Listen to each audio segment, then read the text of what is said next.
En bref, cette semaine, les élections municipales du 7 novembre arrivent à grands pas. Le Centre des femmes La Moisson inaugure les œuvres « Toi, moi, nous, elle ». L'Atelier paysan et création zoo dévoile une collection de vêtements éco-responsables et grand retour des Braves sur les ondes de C'est sur la télé. Les élections municipales du 7 novembre arrivent à grands pas dans les municipalités de la MRC de Vaudreuil-Soulanges. La date limite pour se porter candidat aux élections était le 1er octobre. Fait intéressant, dans la MRC, 12 municipalités, les maires et mairesses ont été élus par acclamation. C'est qui laisse 11 municipalités en processus d'élection. Le 1er octobre, le Centre de femmes La Moisson a inauguré les œuvres créées dans le cadre du projet « Toi, moi, nous, elle », financé par le Conseil des arts et de la culture de Vaudreuil-Soulanges. Lors de cet événement, certaines participantes ont témoigné de l'impact du projet sur leur vie. C'est sur la télé, s'est entretenu avec l'artiste Céline Poirier qui a chapeauté le projet. Ce projet-là a eu quand même une histoire parce qu'il a commencé en janvier 2020 et tout le monde sait qu'en mars 2020, qu'est-ce qui est arrivé? La COVID. Donc, tous les ateliers que les femmes faisaient ensemble à l'intérieur, tout près, dans le temps qu'on pouvait être 13 ou 14, toutes collées, ont dû être arrêtés. Donc, pendant la COVID, cette toile-là, pour nous, elle a vraiment une signification spéciale parce que les femmes ont fait chez elles des petits bouts à faire des boîtes que l'artiste avait préparées. Et puis, les femmes les ont fait chez elles. Et ensuite, quand on a pu recommencer en présentiel, bien là, c'était vraiment des petits groupes de femmes, le matin et l'après-midi. Et l'artiste a tout mis ça ensemble. Au total, il y a eu 7 œuvres de créer. De ces 7 œuvres, il y en a 3 qui vont être ici à l'extérieur du centre, dont celle-ci qui va être devant. Il y en a 2 qui vont être à l'intérieur du centre et 2 qui vont être remises. Une à l'organisme La Passerelle et l'autre à l'organisme La Sortie. La Sortie, c'est un organisme qui aide les filles victimes de violences, d'exploitation sexuelle et la traite humaine. Et La Passerelle, c'est un organisme qui aide les femmes victimes de violences conjugales. Je faisais des boîtiers avec le matériel dedans, les petits cartons déjà pré-coupés, pré-dessinés, avec toutes les instructions. Et je venais porter ça ici, les femmes venaient chercher les boîtiers, faisaient les œuvres. Quand c'était fini, je les récupérais, je les collais, puis je vernissais. C'est qu'au niveau logistique, c'était complexe parce qu'il fallait que ça rentre dans les panneaux et que je calcule sans cesse la grandeur qu'il devait rentrer là. Et par après, on a pu louer un local assez grand pour continuer sur place, mais avec juste 6 femmes à la fois. Tous ont participé au début. On était sur 2 étages. Il y avait un groupe au sous-sol, il y avait un groupe au 2e parce qu'on était trop. On parle de combien? Ouf! On était combien? Une vingtaine, trentaine, hein? 20-25 à chaque fois, oui. Mais suite à la pandémie, quand ils ont réussi, on a pu se réunir à nouveau. Je pouvais travailler avec 3 femmes en avant-midi et 3 l'après-midi seulement. Fait que là aussi, au niveau logistique, c'était complexe parce qu'on ne pouvait pas travailler sur le même panneau. Fait qu'il fallait que je leur donne du travail à leur table.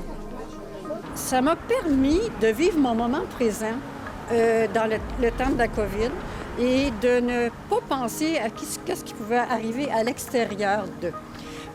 C'est important, chaque individu, d'essayer de se trouver un échappatoire ou à peu près quelque chose qui nous fait du bien. Et pour moi, ça me fait du bien énormément. On ne peut plus, se toucher vraiment tant que ça, mais ça touche le cœur. Puis ça m'a aidé à passer à travers beaucoup de choses. Je remercie tout le monde. Je remercie la Ville de vouloir investir dans tout ça. C'est super important. Lâchez pas. Amenez-en des sous. Parce que tout ça, je sais que ça a l'air drôle pour du monde, mais je pense que on est tous nés d'une mère, d'une femme.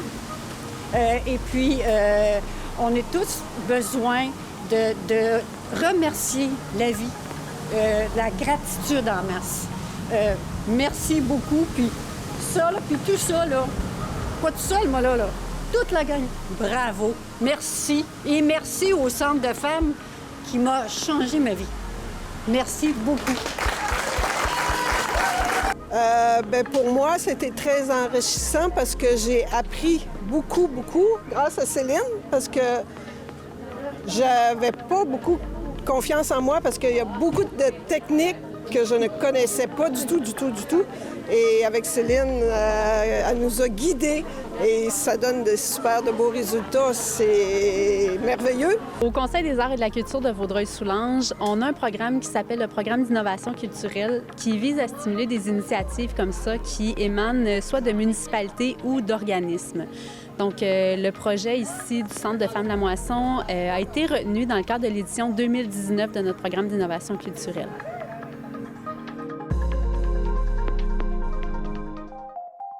Le 2 octobre dernier fut le lancement d'une campagne de financement qui associe des entreprises locales afin de soutenir l'organisme L'Atelier Paysan. Pour l'occasion, un événement aux allures de fête a eu lieu à Vaudreuil-Dorion et une collection de vêtements éco-responsables a été lancée à la population par les créations Zo. Alors Catherine, on peut s'attendre à quoi pour cette campagne de financement? Alors moi, je tiens à remercier à tous ceux qui ont souhaité participer à cette campagne de financement éco-responsable, 100% plaisir, 100% local. Alors, on retrouve 2 grains au moulin qui, eux, sont venus chercher des carottes à l'atelier paysan, des aromates, des herbes et ont concocté un super potage. Bien sûr, les profits seront versés à l'atelier paysan. Et on a notre partenaire, la distillerie Trois-Lacs. Vous savez, on fournit le basilic et le romarin à la distillerie Trois-Lacs pour la confection de leurs produits de gin. Bien, ce partenaire-là va être présent et il va créer un cocktail pour l'occasion, pour l'événement, fait avec les aromates pris à l'atelier paysan, notamment nos tomatillos et le fenouil. Alors, c'est un cocktail à venir découvrir. Et puis, bien sûr, les profits aussi seront remis à notre organisme. Je souhaitais avoir des vêtements corporatifs, mais qui me permettaient d'être en action, puis avoir quelque chose de sportif qui permet de s'assécher rapidement, d'être confortable dans mes tâches. Et là, je me suis souvenu que Création Zo faisait ça, du upcycling, de la revalorisation de matière. Et là, je lui ai dit, hey, qu'est-ce que tu en penses si on utilisait des anciens vêtements sportifs, des anciennes matières, des anciens chandails sportifs qui, à la base, permettent là, d'être actif, respirer super bien, de s'assécher rapidement, puis de me faire mes vêtements à moi, corporatifs, de l'atelier paysan. Bien, suite à la création des vêtements corpos de Catherine pour l'Atelier Paysan, on a décidé de lancer une collection de T-shirts vendus à la population. Donc, chaque chandail a été fait à partir de vêtements revalorisés. Pourquoi c'est important donc pour des entreprises locales puis de l'économie circulaire comme ça? Quelle est l'importance? Moi, je suis toute seule dans mon atelier à travailler. Fait que de faire une collaboration avec d'autres entreprises, ça me permet de travailler en équipe. Puis ça me permet également de pouvoir redonner une partie à la communauté, surtout pour la collaboration avec l'atelier paysan. Également, une collection comme ça permet d'enlever des vêtements en abondance dans les centres de tri. Il y a tellement de vêtements en circulation en ce moment qu'il faut trouver une solution responsable aux clients pour pouvoir consommer d'une façon différente. Moi, je trouve ça fabuleux qu'il y ait des entreprises locales qui se joignent à un mouvement comme ça. Ça montre la résilience, la force d'une communauté. On s'entraide, on utilise chacun nos forces. En plus, c'est une campagne qui, on s'entraide dans le sens que la ressource de un va faire le produit de l'autre. Et c'est vraiment, on génère peu de déchets. Puis on prône des valeurs éco-responsables en utilisant toutes sortes en ne générant pas de déchets, en utilisant des ressources qui seraient destinées aux déchets. Puis on fait la promotion, dans le fond, de saines habitudes de consommation.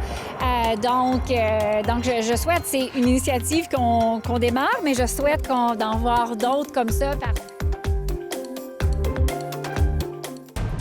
Le 30 septembre dernier, les membres de la Chambre de commerce et d'industrie de Vaudreuil-Soulanges étaient conviés à leur assemblée générale à l'Auberge Galant à Sainte-Marthe. Une occasion de faire le point sur les activités réalisées au cours de la dernière année. Le conseil d'administration, et ce, malgré les défis de la COVID, ont présenté un bilan positif témoignant d'une bonne santé financière.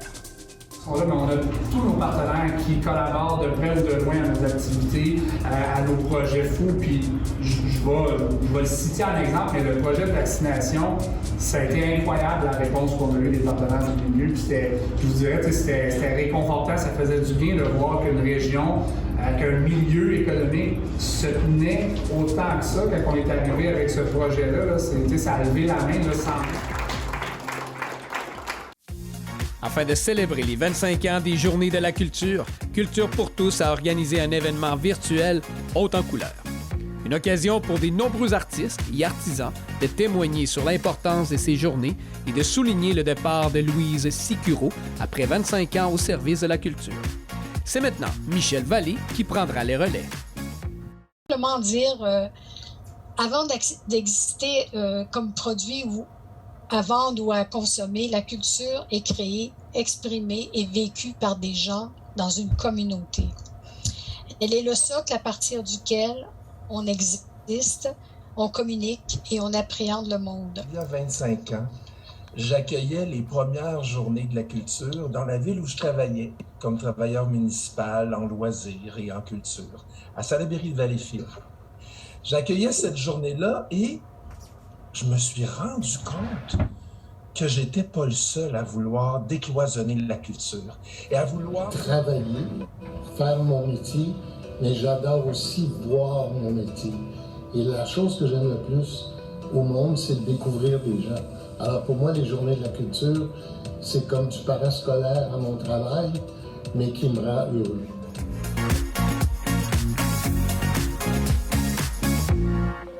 Les résidences d'artistes à la Maison Félix-Leclerc sont de retour après une pause due à la pandémie. La série débute avec le collectif Trait d'artistes qui réalisera une médiation culturelle afin de créer une œuvre collective qui sera dévoilée à la fin du mois d'octobre. Nous sommes à la Maison Félix-Leclerc avec Mélissa, technicienne en loisirs pour la ville de Vaudreuil-Dorion. C'est le retour des artistes en résidence à la Maison Félix-Leclerc. Ça fait longtemps qu'on l'attend et on commence en beauté avec 11 artistes. Donnez-moi un peu plus de détails sur qu'est-ce qui s'en vient. Oui, en fait, c'est le collectif Trait d'artistes. Il était prévu passer chez Félix au printemps avant la pandémie, en fait. Puis on a reporté cette résidence-là. Donc, c'est pour ça qu'on dit tant attendu. Après 1 an et demi, ils sont effectivement en résidence chez Félix. Donc, c'est 11 artistes de Vaudreuil-Soulanges avec tous des styles différents qui s'unissent pour offrir des ateliers au public et aussi faire une œuvre collective durant le mois d'octobre. Et là, les citoyens sont invités à venir, surtout les fins de semaine, pour participer à des ateliers pour une médiation culturelle. Exactement. Donc, tous les samedis, un artiste par samedi offre des ateliers. C'est 5 participants à la fois. Et ils vont pouvoir découvrir tous les styles là, des artistes de Trait d'artistes. La vision ou le projet dans sa globalité d'avoir des artistes en résidence à chaque mois, ça rentre dans quel objectif? Oui, mais en fait, de faire participer les citoyens avec des ateliers de médiation culturelle, mais aussi de faire découvrir différents univers artistiques, puisque à chaque mois, les artistes ont également le mandat de créer une œuvre in situ. Donc, dans la maison, dans le mois, ils doivent créer une œuvre, ça va être présenté par la suite. Donc, vraiment découvrir différents styles artistiques avec tous les artistes qu'on reçoit chez Félix. Les ateliers qui sont mis en place le samedi, est-ce qu'on doit s'inscrire? Quel est le processus? Oui, alors effectivement, il faut s'inscrire. On s'inscrit d'avance sur la plateforme en ligne de la ville de Vaudreuil-Dorion. Et sur place aussi, s'il reste de la place, les gens peuvent venir et on demande le passeport vaccinal, évidemment, à tous les participants aux ateliers. Bon, là, je veux pas que vous me dévoilez qu'est-ce qui s'en vient parce qu'on veut garder la surprise pour le grand vernissage, mais rapidement, là, qu'est-ce que vous êtes en train de faire aujourd'hui? D'accord. Alors, on est un groupe de 11, comme j'ai dit, et puis on a choisi une mosaïque parce que c'est un trait d'artiste. On en a fait plusieurs. C'est notre signature de groupe. Alors, chacune des personnes prend un morceau du grand tableau final et puis on le traite selon chacun notre technique particulière, mais à la fin, on peut uniformiser le tout en s'adaptant à chaque personne qui est à côté de notre toile. Alors, plusieurs morceaux. Présentement, c'est 12 morceaux, je crois, qui vont faire une grande toile. Qu'est-ce qui vous a incité à joindre le groupe? En fait, il y a beaucoup de gens que je connais. Et puis, une amie me conseillait de faire application pour devenir membre de Trait d'artistes et il y avait des ouvertures. Alors, j'ai joint le groupe et j'adore ça. Ça se passe bien, oui? Ça se passe très bien. C'est des femmes très professionnelles, généreuses aussi en expérience. Et puis, on apprend de tout le monde. Hein? Vous parlez que, bon, oui, c'est un groupe qui a plusieurs femmes, mais il y a aussi un homme, si je ne me trompe pas. Oui, il ne faut pas l'oublier, Michel. Il fait partie de l'équipe. Il fait partie de l'équipe. C'est un aquarelliste. Ouais. Et là, aujourd'hui, bon, là, vous êtes en résidence, on n'est pas en médiation culturelle, vous êtes en train de planifier un peu, là, je ne veux pas dévoiler la grande surprise pour le vernissage, mais qu'est-ce que vous faites concrètement aujourd'hui? Présentement, je travaille sur, j'ai 2 petites toiles à faire qui font partie de la mosaïque qui va être faite pour la maison Félix Leclerc.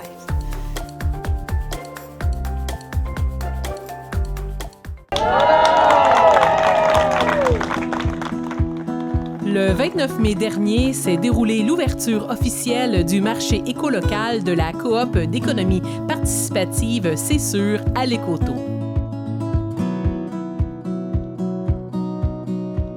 Pour l'occasion, plusieurs citoyens et producteurs locaux se sont joints à l'initiative en présentant leurs produits sur place qui se retrouvent sur la plateforme d'achat en ligne www.ecolocal.csur.ca. Aujourd'hui, c'est une journée spéciale. C'est quoi, qu'est-ce qu'on s'attend à voir comme événement aujourd'hui? On célèbre la grande ouverture du marché écolocal à Lécoto. Donc, le marché est ouvert depuis le 26 octobre 2020, mais en pleine pandémie, on ne pouvait pas se réunir, faire un événement. On tenait absolument à ce que ce soit en présentiel. Alors, c'est aujourd'hui, au lendemain du déconfinement, le 29 mai 2021, qu'on peut enfin se réunir avec un beau soleil pour célébrer l'ouverture officielle. Au tout départ, la coop a été fondée pour répondre à un besoin très spécifique qui était l'Internet haute vitesse en région rurale. Ça a très bien fonctionné, on a eu une très bonne réponse et à ça s'est ajouté d'autres opportunités où des gens voulaient d'autres services, d'où découle le marché écolocal aussi. C'est une demande des membres, en fin de compte, des gens de la population. Alors, c'est un peu comme ça que la coop se développe. Et s'il y a d'autres services qu'on peut développer et mettre en place, bien, la coop est toujours ouverte. Non, je ne donnerai pas d'exemple. Notre chiffre d'affaires a doublé pendant l'année 2020. Donc, pendant une certaine période, au printemps 2020, le chiffre d'affaires avait triplé. On a été submergé par la demande. Mais effectivement, on était prêts pour ça. Notre plateforme était optimisée. On l'avait fait en 2019 pour avoir une plus grande facilité et accueillir un plus grand volume. Donc, rapidement, suite au confinement en 2020, on a aussi ouvert la livraison à domicile gratuitement, ce qui se poursuit avec notre camion réfrigéré. Et nous sommes très fiers de pouvoir offrir ce service-là à valeur ajoutée à toute la population de Vaudreuil-Soulanges. Nous, on veut soutenir le développement économique dans la région. On veut être présent pour les producteurs. On veut aussi faciliter l'achat local auprès des consommateurs. Ça fait partie de notre ADN d'offrir ce genre de service-là. Régent l'a dit tout à l'heure, c'est notre mission de base et c'est la raison pour laquelle C'est sûr existe. C'est sûr, dans cette opportunité-là, c'est sûr, redonne à la communauté avec le Fonds d'investissement social qui aide des organismes à but non lucratif ou des communautés à s'organiser pour des services ou des événements. Alors, la coop, c'est sûr, est toujours là pour ça. Et ce sont ces valeurs-là. Les surplus sont réinjectés, ça ne va pas dans les poches de personne. Les surplus sont réinjectés en services, en diminution de prix ou autre. Alors, on est toujours intégré à notre communauté le plus près possible. Oui. Comme conseil d'administration, ces valeurs-là ne nous quittent jamais. Mais ça ne demande pas d'effort parce que c'est un naturel. Ça fait partie de notre ADN, en quelque sorte. On est toujours guidé par ces valeurs fondamentales-là. Alors, on peut dire longue vie à C'est sûr. Hein? La coop, c'est sûr. Merci. C'est ce qu'on souhaite le plus. Je trouve que c'est une équipe formidable. C'est des gens qui sont dévoués, dédiés, qui ont à cœur le développement local, l'achat local. Et comme députée, ça me fait vraiment chaud au cœur d'être ici, d'être membre aussi de la coop, de venir les samedis. Donc, je suis une cliente vraiment fidèle les samedis. Merci beaucoup, beaucoup, beaucoup, Bianca et toute ton équipe pour avoir organisé ça aujourd'hui. En plus de célébrer l'ouverture du marché, je suis bien d'accord avec Bianca qu'on célèbre aussi le début du déconfinement. Alors, je vous souhaite un bel été et n'oubliez pas l'achat local. C'est ce qu'il y a de mieux à faire pour prendre soin aussi de notre environnement. Il y a des mots qui me brûlent les lèvres, là. J'ai envie de... Je déclare le marché éco-local ouvert à l'éco-tour. Merci! Pour les amateurs d'émotions fortes et de hockey, la saison des Braves de Valleyfield est officiellement commencée. C'est sur la télé est fier d'offrir aux partisans la diffusion des parties locales sur ses ondes de télé et web. Oui, on est fébrile ce soir. On est vraiment fébrile de pouvoir démarrer enfin notre saison. C'était long avec les rénovations qu'il y a eu ici à l'Arena Salaberry, mais tout le personnel, les gens sont ici depuis 13 heures cet après-midi à préparer le match, le personnel hockey, moi-même. Alors, on a fait en sorte que les partisans ce soir vont, malgré qu'on va être seulement 250, ça va être un happening vraiment important ce soir pour nous. On sent que c'est fébrile dans les gradins. Il y a quand même des belles surprises qui vont être là pour les gens qui viennent sur place, là. Ah, exactement. Puis ce qu'on veut faire tout au long de l'année, c'est effectivement faire des surprises. À tous les mois, il va y avoir des choses qu'on va présenter, des événements qu'on va faire, puis qu'on va marquer l'histoire. On va revenir à l'histoire des Braves depuis des années 2000. Puis le 10 février prochain, on va fêter le 20e anniversaire de notre championnat de 2002. Alors, on est content de savoir que beaucoup d'anciens joueurs seront présents. Et pour ce faire aussi, on était chercher un commanditaire qui a Valleyfield qui va défrayer les coûts pour les uniformes qu'on portait en 2002. Donc, le chandail vintage à ce moment-là. Donc, les Braves vont endosser cet uniforme-là. Et il y aura des festivités, puis des places à la mémoire et au souvenir de ce beau championnat de 2002. Pour ce premier match maison à l'Arena de Salaberry, nos Braves ont décidément démarré en Lyon à la satisfaction d'une foule de 250 spectateurs. Vous en venez voir les Braves? Oui. Votre équipe? Ouais, ben oui. Oui? Vous êtes des habitués des Braves? Oui. Oui? Tout le temps. Vous les suivez depuis combien de temps? Depuis qu'il existe dans le temps du National, dans le temps des Braves, depuis qu'il a commencé. Néanmoins, ils ont laissé filer des avances pour finalement s'incliner en tir de barrage par la marque de 6-5 devant les Inuits de Granby. J'ai la chance de m'entretenir avec Alex Larocque, capitaine des Braves. Bon, un dur match. C'est quoi le mot d'ordre pour les joueurs dans la chambre là, pour les prochains jours à venir? De rester concentré pendant 60 minutes. En deuxième période, je pense qu'on a eu un petit down qui nous a coûté des buts. On menait 4-1, puis on s'est fait remonter. Fait que ça serait vraiment de rester concentré puis de jouer 60 minutes le plus possible. Effectivement, Alex, t'es un petit gars du coin, t'es un petit gars de l'Écoto. Donc, t'as grandi là, t'es allé à l'école dans ce coin-là? Oui, j'ai été à l'école primaire à l'Écoto, après ça à Saint-Paul-Cap pendant 3 ans. Puis après ça, j'ai été à Châteauguay pour jouer midget 3. Fait que c'est sûr que c'est le fun de venir jouer ici pour Valleyfield. C'est ma 3e saison avec les Braves, fait que je suis vraiment content de porter ça. Tu as ton beau chandail des Grenadiers de Châteauguay, justement? Oui, exactement. Encore fier de dire que j'étais un Grenadier. C'est bien. Tu as été choisi comme capitaine, c'est quand même tout un rôle. Il faut avoir un certain sens du leadership. Comment ça se passe? Jusqu'à présent, ça va bien. Je me mets pas trop de pression avec ça. J'essaie d'être plus un grand frère, si on veut. Pour les gars, ils peuvent venir me voir si jamais ils ont quelque chose. Fait c'est ça, c'est juste de rester moi-même puis le plus possible d'aider les gars qui en ont besoin. Merci beaucoup, Alex. J'espère avoir la chance de reparler avec toi au cours de la saison. Bonne chance sur la route. Merci beaucoup. Merci à toi. Votre capitaine, là, comment ça se passe? Parlez-moi un peu de lui. Mais Alex, c'est un gars qui a joué chez nous il y a 2 ans. Il reste seulement 2 joueurs de cette édition-là. Considérant que l'année passée, là, nos activités ont été limitées, c'est important pour moi d'avoir quelqu'un qui poursuit un peu la tradition, la culture de l'équipe. C'est un gars qui a déjà été capitaine par le passé. C'est un gars, ce que j'aime le plus de lui, c'est sa constance. À toutes les journées, il se présente avec la même intensité, la même ardeur au travail. C'est sûr qu'il y a des meilleurs matchs que d'autres, mais c'est toujours le même gars, c'est toujours la même discipline, puis c'est ce que je veux qu'il inculque aux autres et aux plus jeunes, honnêtement, comme cette année avec beaucoup de recrues. C'est ce que j'ai demandé, juste d'être lui-même puis d'amener les autres avec lui.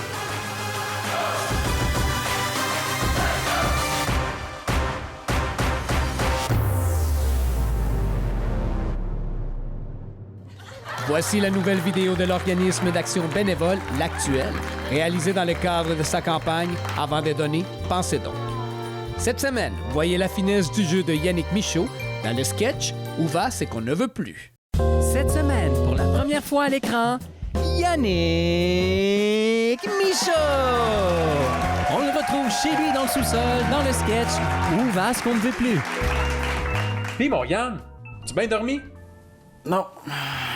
Comme tu peux voir, dormi sur le plancher. Ah, mais pourtant, je pensais que j'avais bien colmaté les trous. Non, je te confirme, ton matelas est pas mal fini. De toute manière, je m'en vais au centre de don tantôt. Tu veux que je te l'amène là-bas?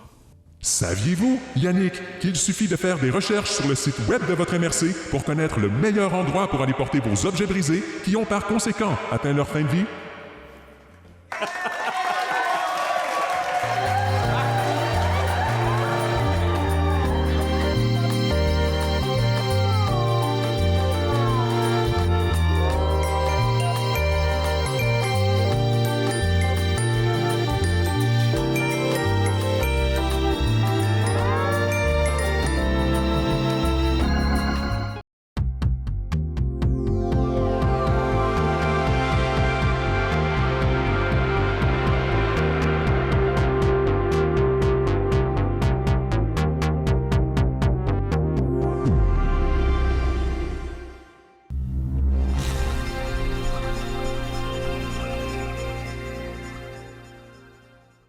Vite de même, là. Le recyclage commence à l'achat par des choix intelligents. Essaye d'éviter d'acheter des items qui viennent dans un emballage qui n'est pas accepté dans le bac. Une barquette de styromousse, une poche de yogourt, un sac de patates qui s'étire pas. C'est non. Et oublie pas, le meilleur truc du tri, c'est de trier. Salut! La terre est la ressource la plus essentielle pour produire tous les excellents produits locaux de la région. Un sol vivant et productif est à la base de la pérennité de l'agriculture. C'est pourquoi les producteurs agricoles en prennent grandement soin. Pratiquer une agriculture durable, c'est chercher à obtenir un rendement optimal plutôt que maximal. C'est protéger cette ressource précieuse qu'est un sol en santé. Pour préserver sa composition organique et nutritive, les agriculteurs font la rotation des cultures à chaque année. Cela permet d'éviter l'épuisement des sols et, par conséquent, leur dégradation. Des méthodes efficaces sont également employées pour minimiser l'érosion. Les agriculteurs utilisent des plantes de couverture pour préserver et protéger la terre et réduisent au minimum l'utilisation de machinerie pouvant endommager son intégrité. La zone agricole en Montérégie regorge de vie et de paysages à couper le souffle. La saine gestion de ces sols riches et prospères contribue à en faire un milieu où il fait bon vivre. Notre campagne, un milieu de vie à partager.